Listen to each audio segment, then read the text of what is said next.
powerful. So somebody equally powerful decided to take him out.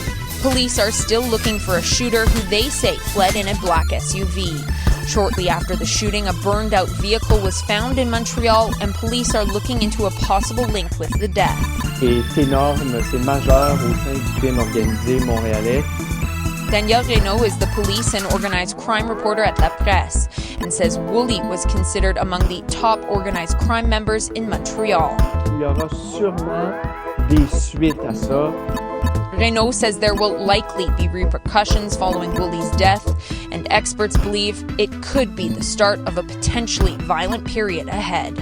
Olivia O'Malley, CTV News, Saint-Jean-sur-Richelieu. Doctors are sounding the alarm about the rise in measles cases. Thought to be all but eradicated in many countries, several leading health organizations say measles is making a staggering comeback, and children are bearing the brunt of the highly contagious virus. CTV's Alison Bamford reports. What should be a rare disease thanks to immunizations is picking up steam around the world. Measles typically start with a fever, cough, or runny nose, with the telltale rash appearing days after the first symptoms. Measles is the most infectious virus that's known to man. Stats from the World Health Organization show large measles outbreaks recorded in 37 countries last year. As a result, global cases jumped 18% to 9 million, resulting in 136,000 deaths, mostly among children in low-income countries. In Canada, the latest federal data shows 3 active cases of measles in the country. 10 cases have been reported all year. That's up from a total of 3 cases in 2022 and 0 reported in 2021.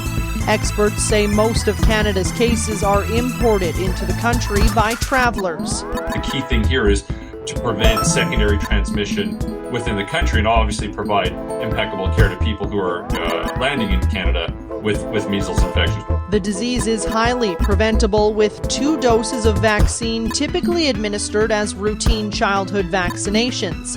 But the CDC says the staggering increase in cases is not unexpected given years of declining vaccination rates. Doctors believe vaccine hesitancy brought on by the pandemic is a contributing factor. We really have a lot of work to do to convince people of the safety of these vaccines. And certainly there's a long history of measles vaccines being given and being well tolerated. While measles can be deadly, experts say even for those who survive, the effects are far-reaching. The disease can damage a person's immune system and pre-existing immune memory, which means other illnesses could be that much harder to fight off. Alison Bamford, CTV News, Regina. Coming up, what phones are doing to kids' brains. Children on screens for as long as 13 hours a day. Anxiety, depression, and calls for kids to put down the device. Plus, touchdown in Hamilton as Grey Cup weekend gets underway.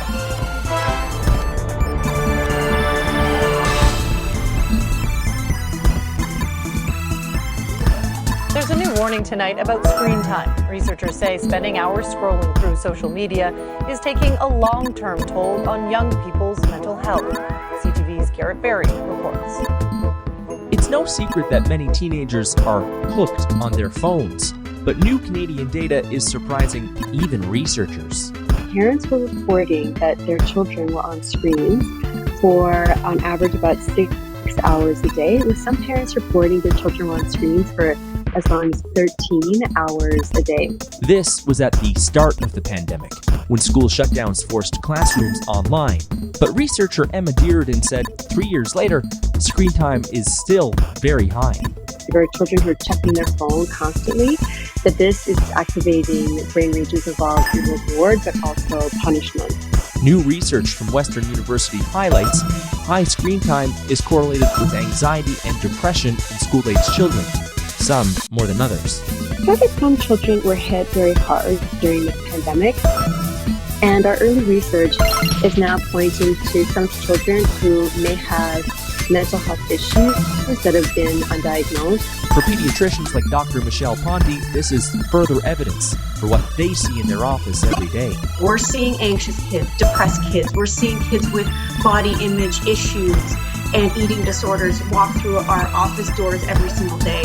She's part of the Canadian Pediatric Society's Digital Health Task Force, who today called on the federal government to step in. It's much bigger than the individual parent and child and family. It's much bigger than that. So we're really calling on policymakers to have tighter regulations and restrictions on what apps are appropriate for kids. As for steps that parents can take right now to try to reduce their children's screen time, Dr. Ponte suggests try sticking to one strategy, like taking phones out of bedrooms. Garrett Berry, CTV News, St. John's. Still ahead, how low can you go?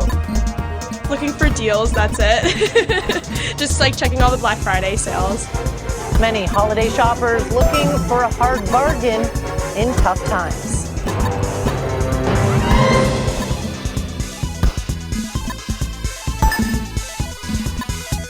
Tis the season of giving, but many Canadians are adjusting their holiday budgets with inflation and the cost of living still high. CTV's Scott Hurst has more. The top item on consumers' wish list this time of year, value. We're cutting back a lot. Inflation and interest rates are limiting holiday spending cheer. Shoppers are edgy and uneasy and are going to be doing a lot of different little things to try and stretch the budget as far as they can go. Shoppers are making a list, checking it twice, and realizing there's not much left to go around. Day-to-day expenditures have gone through the roof. Things are tough these days, and inflation is just causing to close our pockets. Retailers are expecting consumers to scale back their spending. A new report on the Holiday Retail Outlook shows analysts are expecting an 11% drop in spending, with more than 7 in 10 shoppers hyper-focused on scanning for sales. This year we're seeing people acknowledge that in the climate we're in, we're not likely to spend as much. So with consumers keeping a closer eye on every loonie, retailers will have to do more to convince